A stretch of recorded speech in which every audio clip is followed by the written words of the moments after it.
Could you just please state your name and the title that I may be able to use for you? Sure. So my name's Taylor C. Noakes. I'm an independent journalist and a public historian from Montreal. Thank you so much. As I was reading, you disagree with the seven stations that were chosen downtown. I mean, I do have a few questions about this, but just to start it off, one of the things I was kind of thinking is that, maybe the city chose this for people who may choose to, drink downtown and then just be able to use the metro in a safer way. Do you have maybe any reactions to this? I mean, uh, I think it is obvious that the city wanted to prioritize downtown interests as part of this effort.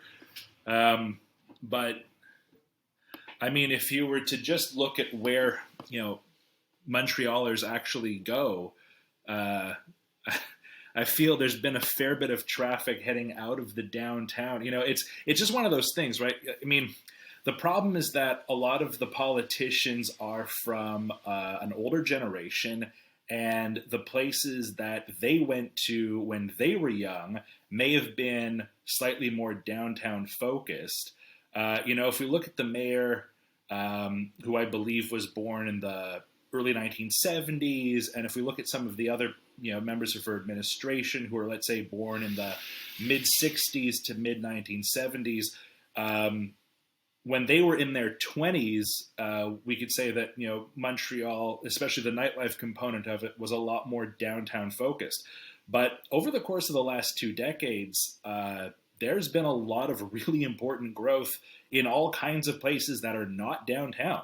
And if you were to ask me where I might want to go to have a night on the town, downtown's not at the top of my list.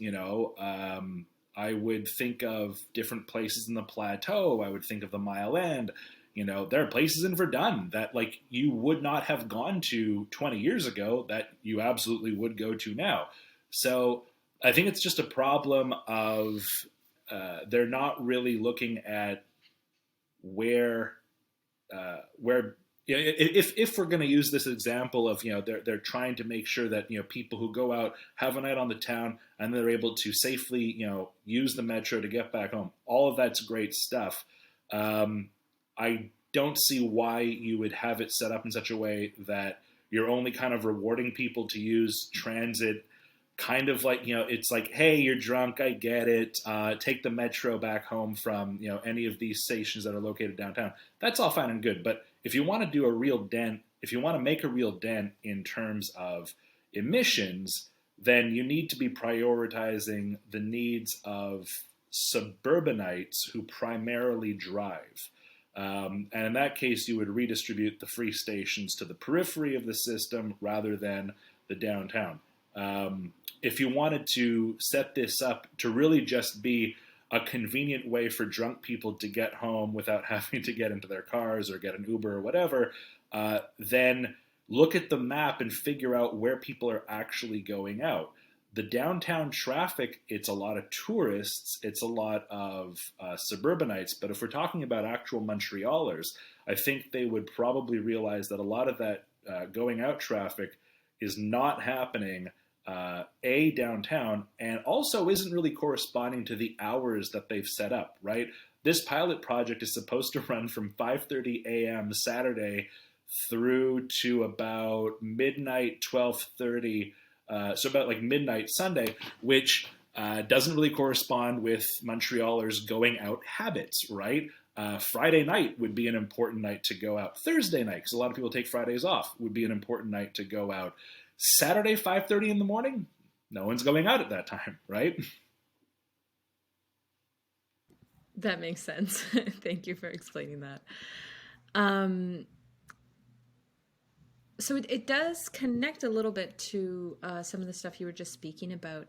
But in regards, not just the free stations, but in regards to there not being a progression of the pink line, delays expected for the blue line expansion. and especially rising fares for folks who are coming off the island and into Montreal. Do you think that Projet Montréal has failed supporting working class people when it just specifically comes to providing easier access in terms of financial, but also just physically being able to access the metro? Yeah. All right. So that's a complicated and an excellent question. I'm going to answer it as follows. First things first.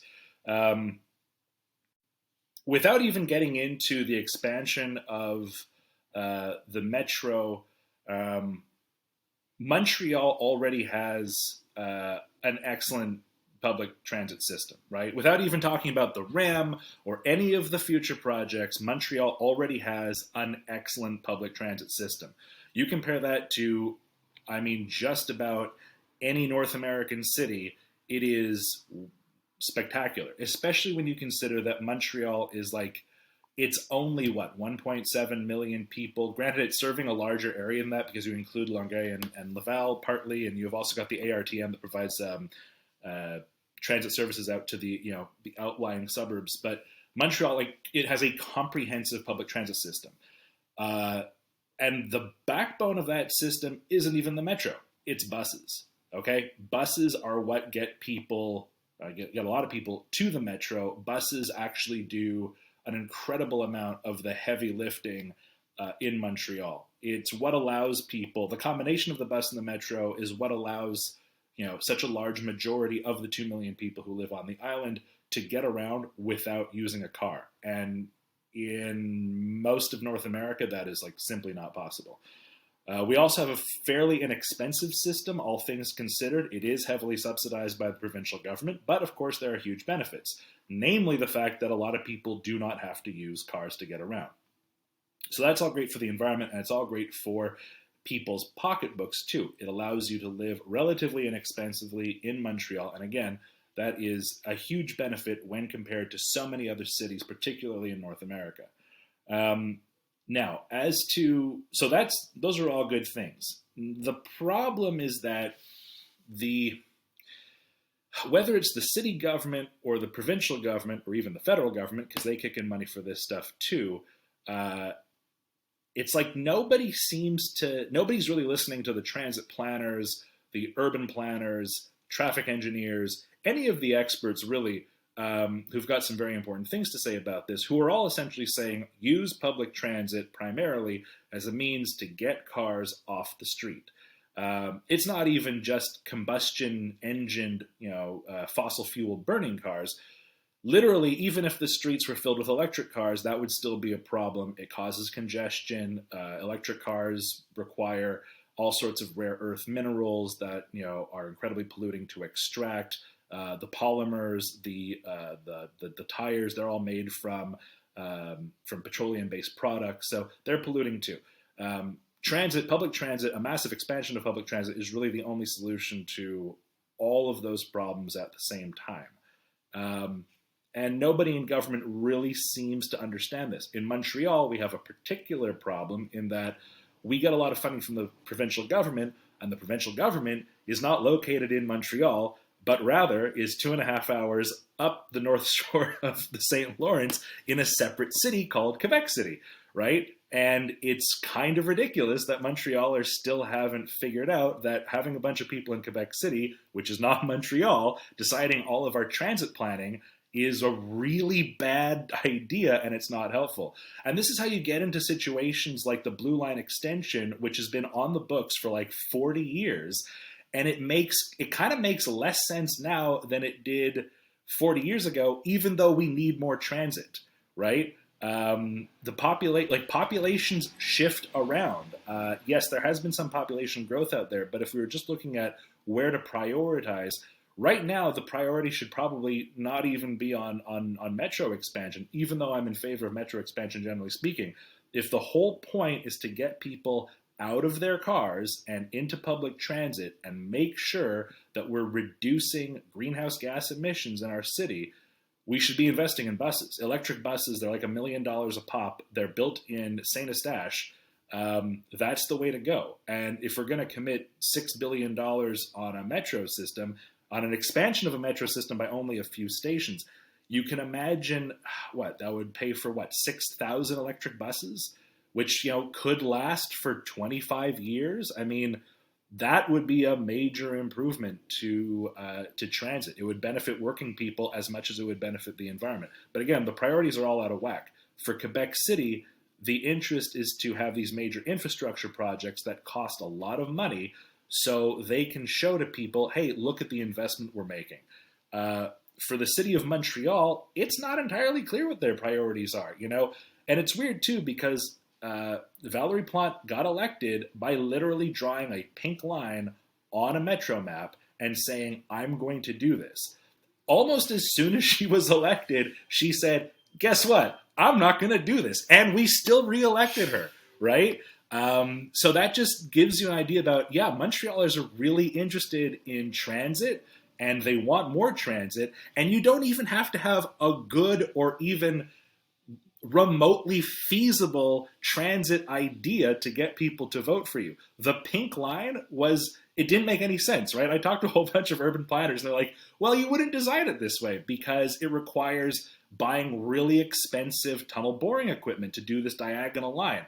The way the original metro was built, they built it cheaply. I'll rephrase, they built it inexpensively, and they did so by literally just digging up the street, burying a tunnel, and then paving it over again. That's how you build inexpensive metro tunnels. That is not how they're planning on building the Blue Line, because again, the point isn't about making cost-efficient public transit improvements. It's about spending as much money as you possibly can to demonstrate to the electorate that you're serious about spending their money on, big-ticket infrastructure items.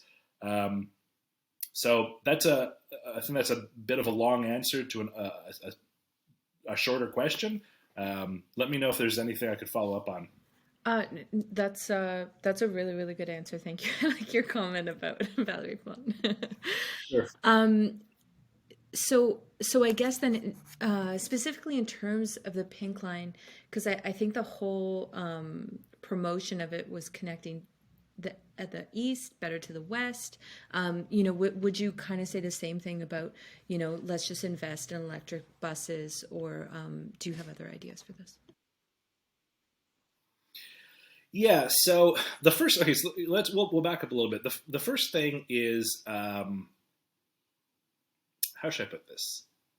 All right. So the first thing is you have to spend the least amount of money possible to make the best possible improvement to transit, right? If you're going to go about it that way, and if it's simply a matter of getting people out of their cars and into public transit, investing in electric buses is probably the simplest way to go. There's a local producer, right? We already have a local producer. We have an abundant supply of hydroelectricity, which gives Quebec this massive advantage in this respect. It's mind-boggling to me that we haven't pushed for more electrically powered transit systems, especially since these hydroelectric dams went online back in the 70s. You would think that we would be pushing really, really, really hard on this, and we don't. Maybe it's because exporting electricity to New York State is, it's a huge windfall for us, but all that aside. So if we wanted to, so electric buses, which are now becoming affordable, which we can produce locally, that's a great way to expand the service. We also need to be looking at, I would say that the people in charge also need to be looking at making sure this overall service is expanded to essentially allow Montrealers and people living in the surrounding area to get what you want to call door-to-door service or near door-to-door service throughout the entire metropolitan area over the course of a 24-hour day. So there were serious cuts to the STM. I think that happened in 2014 or 2015. It was during Denis Coderre's time as mayor. So the metro isn't open as late as it used to be. The trains of the ARTM aren't operating as frequently or as late as they used to. And that all kind of boils down to a a problem of philosophy when it comes to public transit. Um, Public transit is supposed to work to break even. Okay, so you want to make sure that whatever money is put in, it's recouped. But ultimately, the goal is not to derive a profit from this. And the unfortunate problem is that we keep electing politicians who think that public transit is somehow supposed to be profitable. And it's not supposed to be profitable. You just want to make sure that you can, when possible, break even. But you're also looking to derive financial value from in other ways. As an example, the more people you have using a public transit system means fewer cars on the road, which could then potentially mean you're spending a lot less on road maintenance, which is something that not only costs a massive amount of money, it also disrupts traffic on the streets, which then causes a bigger congestion problem, which then leads to more pollution, et cetera, et cetera, et cetera. So I would say that investing in electric buses is one way to increase overall service, but they could also be doing things like investing in an electric tram system for downtown Montreal, which would then allow you to displace buses that are currently being used in downtown Montreal off to the periphery. And the benefit of buses operating in peripheral areas of the city, like the suburbs, is that nearly all of Montreal's major suburbs, the outer ring suburbs, even the inner ring suburbs, were developed post-World War II. And that means they were designed to handle cars. The inner suburbs of the city were all developed in the pre-car era. They were, however, designed at times, they were most of Montreal's inner suburbs, like NDG, the Mile End, Rosemount. All of those places were called streetcar suburbs because that's how you got between downtown Montreal and those places back when they were built. Those streetcars were all, by the way, completely electric. So we don't even have to reinvent the wheel here. We just have to go back to the technologies they were using over 100 years ago because that's what works. And it worked really, really well back then. When the population of Montreal first reached 1 million people in 1947, that was also the year in which the Montreal, the predecessor of the STM, had its highest level of usership in the 20th century. Those numbers actually weren't hit again until about 10, maybe 15 years ago. And guess what happened after 1947 is that Montreal progressively eliminated all of its tram systems. Needless to say, that sort of assisted in the movement of populations out to the suburban areas that happened in the 20 years or so after the Second World War. So anyways, buses are ideally suited for suburbs, especially car-centric suburbs like the one that we have.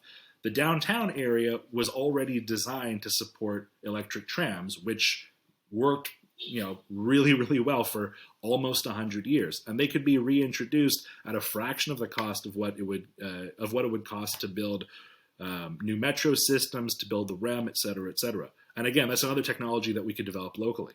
So I would say that I think the biggest problem, though, is that with things like the REM, with things like the blue line or the pink line or what have you, a lot of these things, they're big ticket items, they're flashy, it's like, hey, we're going to invest in all this new technology. We're going to have trains flying through the sky.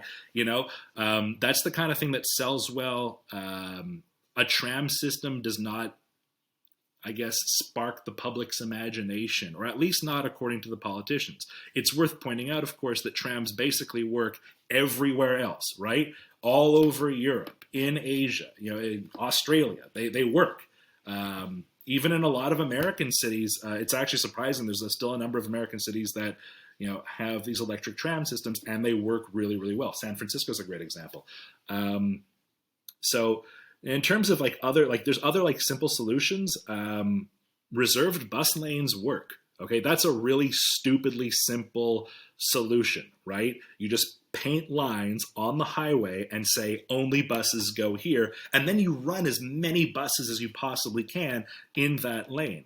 And yeah, maybe it's tough for motorists. They lose a lane on the highways, but let's not forget the far more important thing, which is that every single bus can carry 100 people, right? Or let's say it's 80 people, but who cares? The point is that's potentially 80 cars off the road. Most people are not carpooling. It is a single person to a single car clogging up the highways. So if we wanted to get really serious about moving people from the suburbs to the city, which then that accounts for a massive amount of our day-to-day greenhouse gas emissions in Montreal, most of the congestion, et cetera, et cetera, et cetera. If we want to get really, really serious about that, reserved bus lanes absolutely are the way to go. We should be seriously considering expanding there, and then just running as many buses as possible on that system. Even if some of these buses aren't filled with people, who cares? The point is not that you want to have every bus full even, it's that you want to make sure that for the user, that the user is thinking that they live in a city where they can go to a bus stop, the bus will be there in 5 minutes, no matter what time of day, no matter what day of the week, and will get them to wherever it is they're going, requiring no more than a 5-minute walk from their front door or the place that they're going to the transit stop or station. That's that 5-minute window that we're talking about. If the STM and if the politicians were focused more on the user experience, right, the ideal user experience of transit users in Montreal, they would design the system in remarkably different ways. They probably would not be prioritizing things like the REM, the Blue Line extension. They would be looking at things very differently. Thank you so much. Sorry, just checking my questions.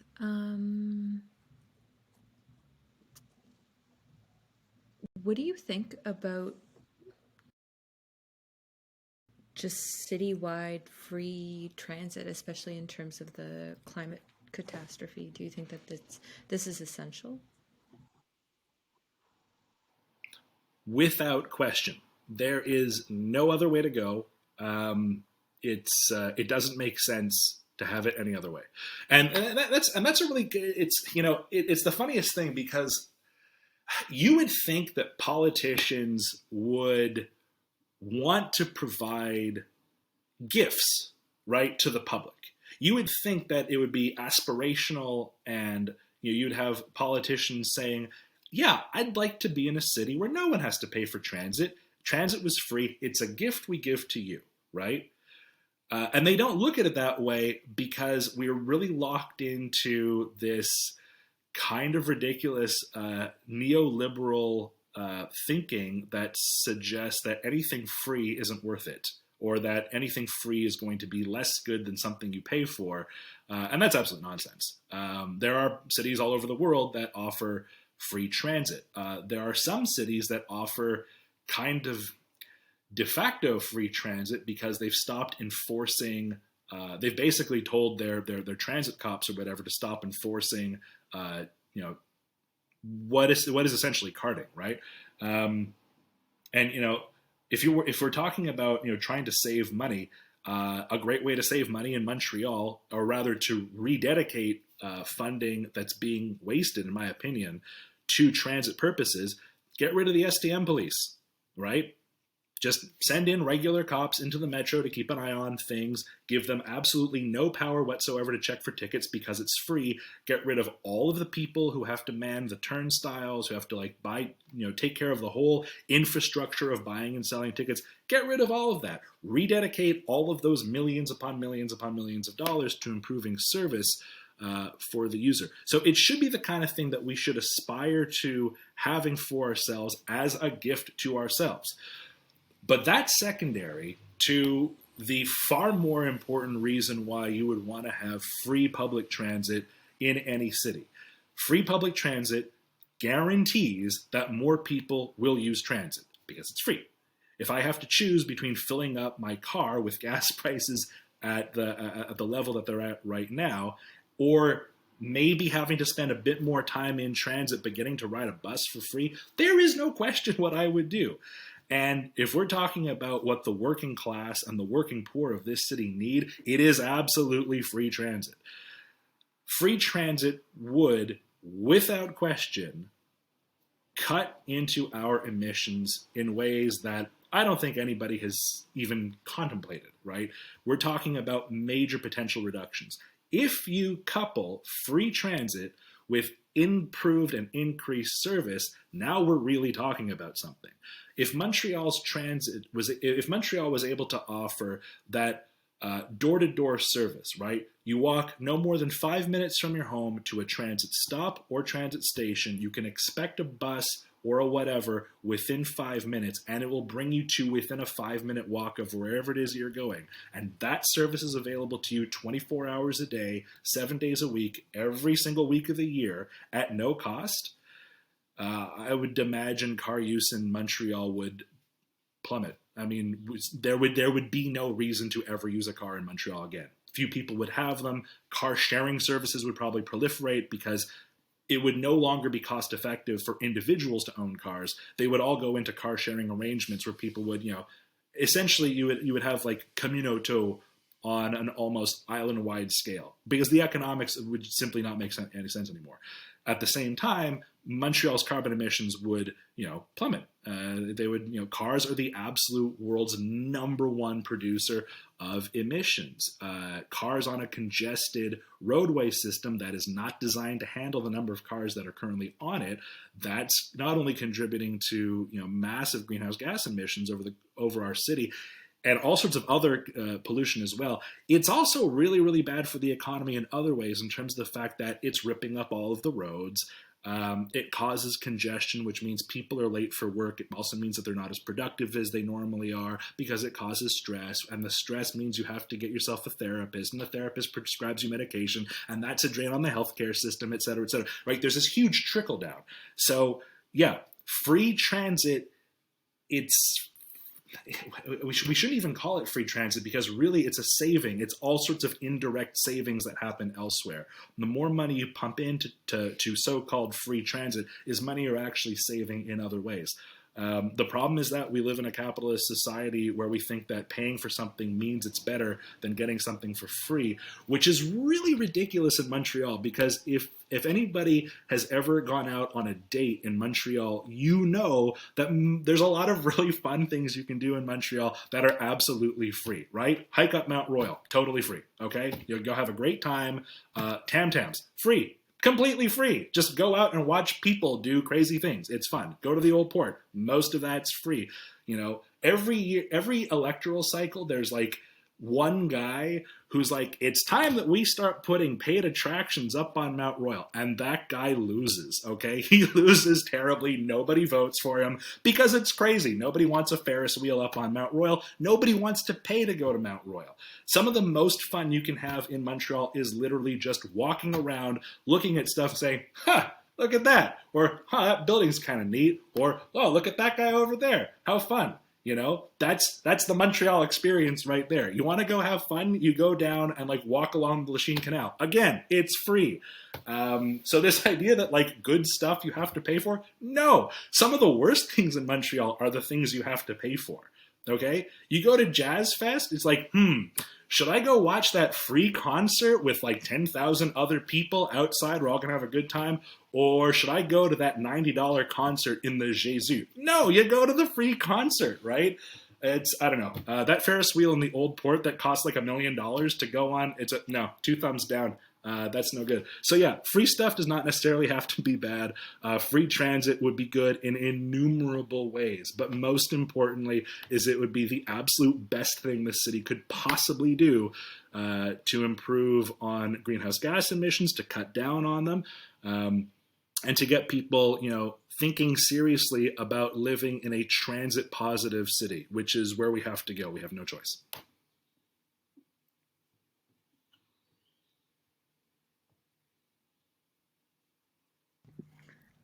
I would really love to see you do this whole take of free and not free stuff in Montreal. I think that would do so well. Yeah, No, that was really great to I got a lot of things to say about. I got a lot of things to say about Montreal. No, I could go on forever. Well, I really appreciate your insight. I don't have anything else to ask, but are there any last points you want to share or things that you just, I guess, recommend that I do consider while putting this story together? Well, what's the angle of your story? Just remind me what it is. Yeah. So I'm still developing it and still looking for interviews, but essentially kind of just looking at transit under Projet Montréal's leadership. And like you mentioned, I do know that it is, they rely heavily on funding for the provincial government and a little from the feds. But just kind of like what they've done well, what they haven't done well. And I am really, I know that sounds like a lot, but I am really focusing on just, I guess, how they, I don't know, failed is too much a word, but yeah, a little bit like failed working class people, just especially in regards to the recent transit hikes that will be, you know, really affecting people who live off island and are coming onto the island. So yeah, mostly transit and transit under Projet Montréal and how working class people are affected. That's kind of where the angle is leaning at. So yeah, so I'm not sure how much influence Projet Montréal actually would have had on determining the fare structure. And with regards to the fare structure, I think you need to, or rather, I'm not going to tell you what to do. Yeah. I'll rephrase. No, My advice as a journalist yeah. who, like, you need to, I would recommend you look more closely at the REM, because the REM, in order for it to work, um, the financial backers of the REM, the CDPQ or CDPQ Infra, they demanded that they would make a 10% annual return on their investment. Okay, and this goes back a few years, but they demanded a 10% annual ROI. So that means that if there are an insufficient number of people using the REM, which I'm not sure if they've even come to a conclusion about, whether that's going to be part of the ARTM fare structure or whether it'll be something completely distinct. The point is, if they don't make their money every year, that 10% ROI or the difference of the 10% ROI gets kicked up to the provincial and federal government, which has agreed to share and split that cost. So that's a peculiar kind of arrangement for what's ostensibly a public transit system. Another problem is that the CDPQ was given control, or they were given some. You'll have to go back and look at the details, but my understanding is that a couple of years ago, the CDPQ was given an outsized degree of control over ARTM fares, and that because they were introducing this new train, they would get to determine what the ARTM was going to be able to charge. I'm not sure if the issue was that the ARTM had to put CDPQ people on their board or what the deal is. You're going to have to look into that. I know it was definitely reported, but they now have this outsized control over the fare structure. So if the fares went up and it's because the CDPQ is trying to pay off the REM, now you have your answer. With regards to making people in the suburbs pay more to use transit to get into downtown Montreal, this is something that Projet Montréal, you might say, well, it doesn't really affect them, but I would argue just the opposite, especially when you consider how many people come into downtown Montreal every day under, let's say, non-pandemic circumstances, more ideal circumstances, or the circumstances that Projet Montréal wants to encourage. They need people coming into the city. So they should have spoken up when they had a chance and told the ARTM, if they could lobby, they should have said, look, you can't force this extra cost over onto people living in the suburbs. They're the people we want to encourage to come back downtown and not work from home because they're putting money into downtown Montreal. Sorry, hold on. Okay, never mind. So charging people who live out in the suburbs a lot more money to get into the city just means that they are going to stay home and not go into the city, right?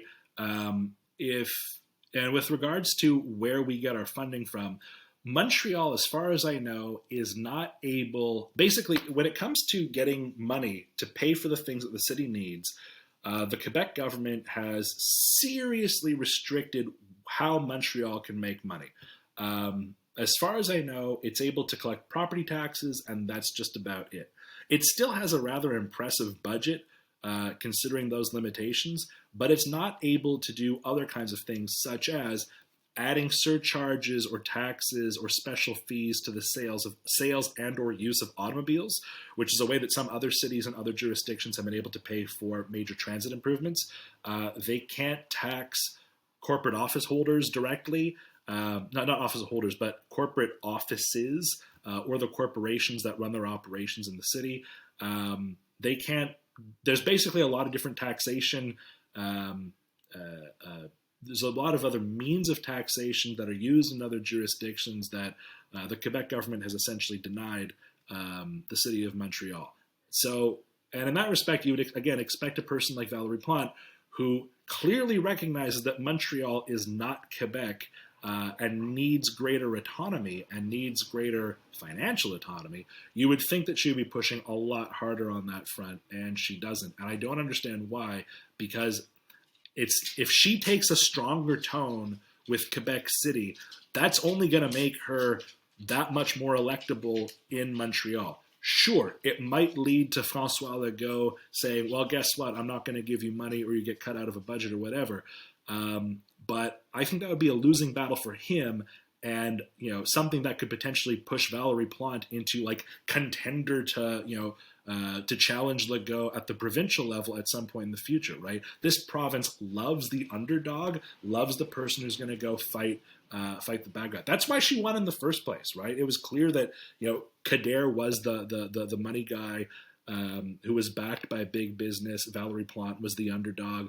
Montrealers love the underdog. But that being said, no, I'm highly critical of Projet Montréal. I feel like I've been deceived a little bit because they present themselves as this like pro-environment, progressive party, but time and time again, they're very disappointing on that front.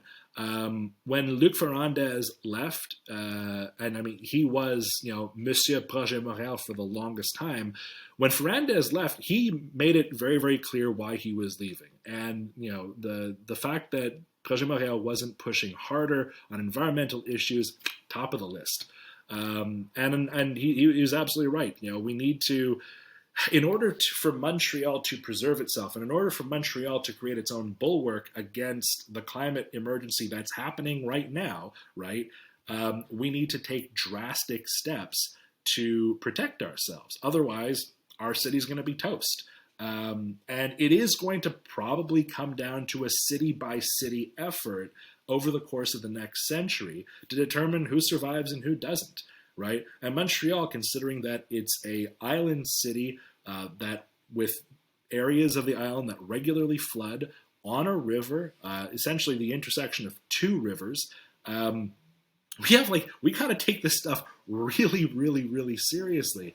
And it's unfortunate because, the political class, they're always more concerned about their own electability rather than, making the hard decisions that are required to actually keep the ship afloat. So it's disappointing. I want Valérie Plante and I want Projet Montréal to succeed, but they disappoint me time and time again because they're not doing what needs to be done.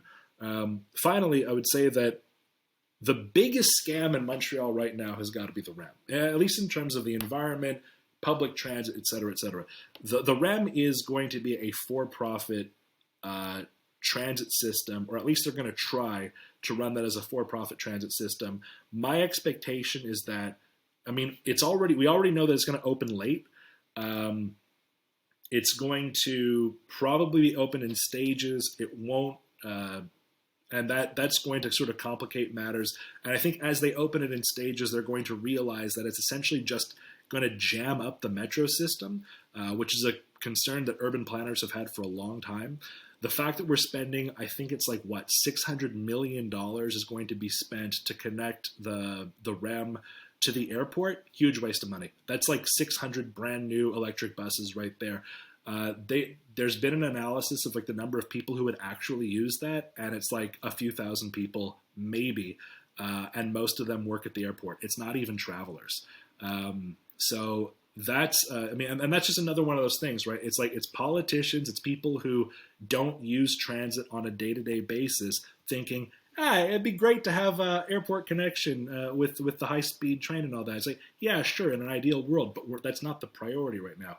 The REM's going to be a huge disappointment. I will stake my career on that and my reputation. It is going to underwhelm terribly. And what'll happen is that after a few years, once the whole system's online, after a few years of not really working, being too expensive, not enough people using it, et cetera, et cetera, et cetera, the CDPQ will essentially force the Quebec government to buy it. The Quebec government will buy it probably for more than it's worth and then offload that onto the STM. And the STM will have this kind of like, it's not quite a metro, it's not quite a light rail system, and it doesn't really serve any of our purposes, and we're stuck with it. And the problem there is that it's the REM, because the REM inevitably will be a white elephant. It will probably sap, it'll probably stop a lot of investment in transit in Montreal for the foreseeable future. It's worth remembering, nobody in Montreal voted for the REM. The REM was not a City of Montreal idea. It was not a STM idea. It wasn't an ARTM idea. The REM was 100% a CDPQ idea. And they didn't even bring the idea to the mayor of Montreal at the time they proposed it, who was Denis Coderre. They instead brought it to the former Quebec premier, Philippe Couillard.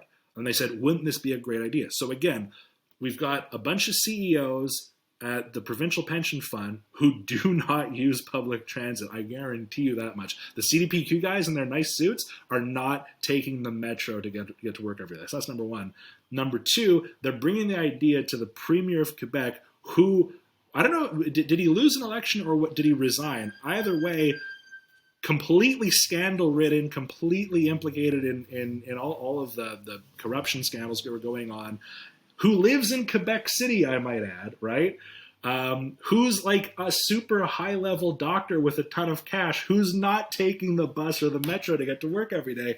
And they're saying, wouldn't this be such a great idea? The craziest thing about the REM is that in order to make it financially viable, they had to use, they basically had to use a, how should I put this? They had to use existing transit infrastructure, that's number one, that they got for free, they didn't pay for it. Number two is they had to make sure that it was built on an established transit line so that they could demonstrate the financial viability. So in order to do that, they looked at the commuter rail network of the ARTM, or what's called EXO, and they looked at all the different lines and they said, which one carries the most passengers? It's the de Montagne line. That's a line, incidentally, I grew up in Pierrefonds, so I took that line all the time. Those trains were always packed. And they ran them to like 1:30 in the morning, right? It was this incredible line, and it wasn't packed at 1:30 in the morning, but when they were running them at rush hour, and I think they were doing like 3 or 4 trains per hour during the rush hour, they were completely packed. So the CDPQ looks at this line and they're like, all right, this one clearly works. So the REM is built on the backbone of the de Montagne line. Transit planners like 6 years ago said, don't destroy that line to build the REM.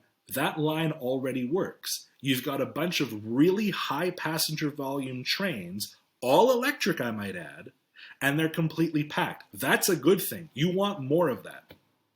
CDPQ said, nah, don't worry about it. We're going to run these smaller trains with less passenger volume, but we're going to run them more frequently. And the ARTM or the AMT, whatever it was called back then, they say, well, hold on now. We're already running these trains as much as we possibly can, and they're bigger trains. You are not going to be able to improve on per hour passenger volume on this line. And they said, now don't worry about it. Don't worry about it. We're going to use a compatible train that's going to use the existing infrastructure. So you can use the big trains during the rush hour, when you need increased passenger volume, and we'll use the smaller REM trains on all the off-hour periods. And it was like, well, okay, that kind of makes sense, I suppose. And then they did the total opposite. They dug up the entire thing. It's what's causing all of the delays right now, because they didn't have to. They chose a train model that is not made in Quebec, it's made in India. So there goes your local job creation aspect of it. The train was not compatible with the existing infrastructure. So that goes out the window too. They have to re-electrify the entire system. Not change the electrification of the trains, which is much simpler. No, rewire the whole thing. Then they realize that the trains are too big, or too tall, I should say, for the existing platforms. Redo all the platforms. So you went from, don't worry, we're going to seamlessly integrate existing technology, no major infrastructure work whatsoever, to doing the complete opposite of that. And guess what? It has delayed the entire project now by like 3 or 4 years. Costs have skyrocketed, not surprising. And all of this to get a train that might run more frequently during off-hour periods, but can't carry more passengers. That's a loss. It's a net loss. Moreover, all of those people who moved to Saint-Eustache, de Montagne, Le Val-des-Rapides, Pierrefonds, Roxborough, parts of Dollard, Saint Laurent, etc., all of those communities along the arc of the de Montagne line, people moved to those places specifically because it was so close to a train that could get you downtown relatively quickly. I mean, it took 25 minutes to get to Pierrefonds. That's fantastic service, especially when you consider how far away Pierrefonds is. They got rid of all of that, and all of a sudden, all those people who lived in those areas and moved there specifically no longer had a reason to live there, and they stopped using transit. So the number of users of the EXO system has decreased precipitously because of the fact that they got rid of the one line that was really working well. And now they're going to replace it maybe in a couple of years with something that's going to work less well. That'll cost them more money to use and operate. The projected cost of the per use ticket, I think, is going to be like something like $7 per trip. And if I remember well, it was like less than $5 in the year before they started digging up the entire system. It wasn't necessary. But again, this is what happens when you let politicians and businessmen who are looking to make a profit design your public transit system. It will invariably fail. Oh my God, that's a good line. I have to take that one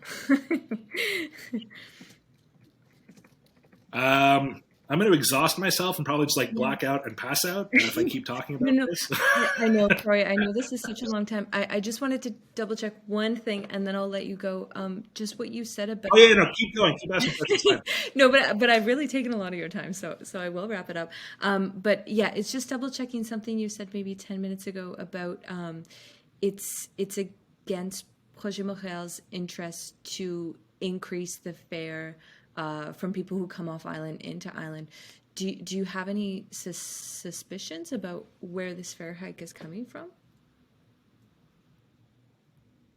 I think that if I can't, I wish I could remember the article better, but as far as I know, the CDPQ is now involved in determining fare structures for the ARTM.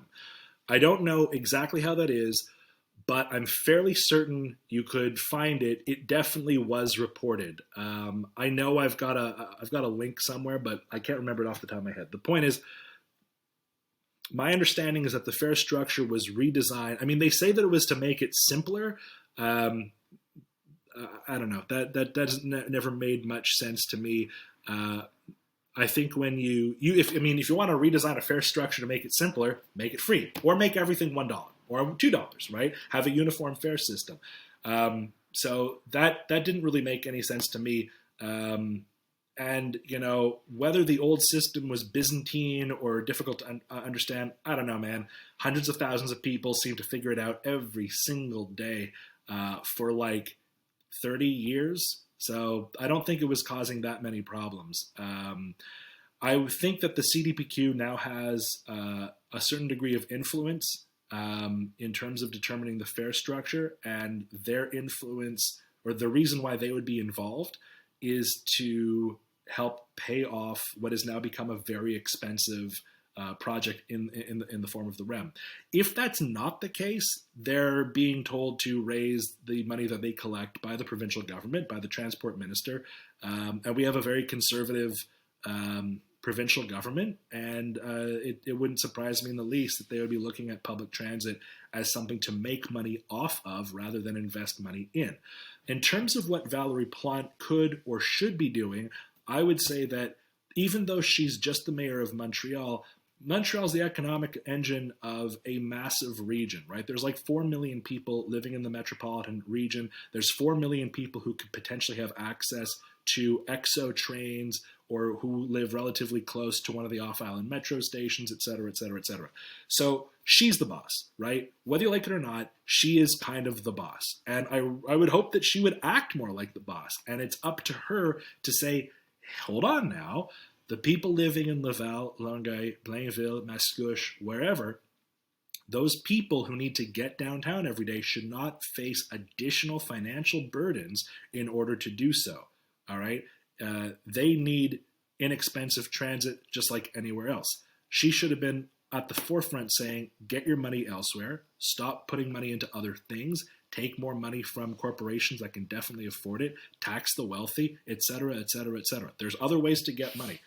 Wealthy people, by the way, are not just going to, this whole thing, if you tax wealthy people in Canada, they are not going to pick up their bags and move to some other country. Why? Because all the other countries are not good places to move to if you're a really wealthy person, all right? Your options are really limited. The Cayman Islands has it's a small place, okay? They can't accept that many more people. If you're sitting on a pile of money, okay, and you happen to be in Canada, you stay put because the rest of the world is crazy right now, and Canada's really, really stable. No one's going to invade Canada. No one's going to take your money from you, right? You couldn't possibly have a safer place to just sit still and not move. So this is a great time to just tax the wealthy. Take as much of your money as you want because they've got no choice. Then where are they going to move? The United States? No, America's cuckoo land, all right? Forget about it. Europe's going to be invaded by Russia, right? It's not going to happen.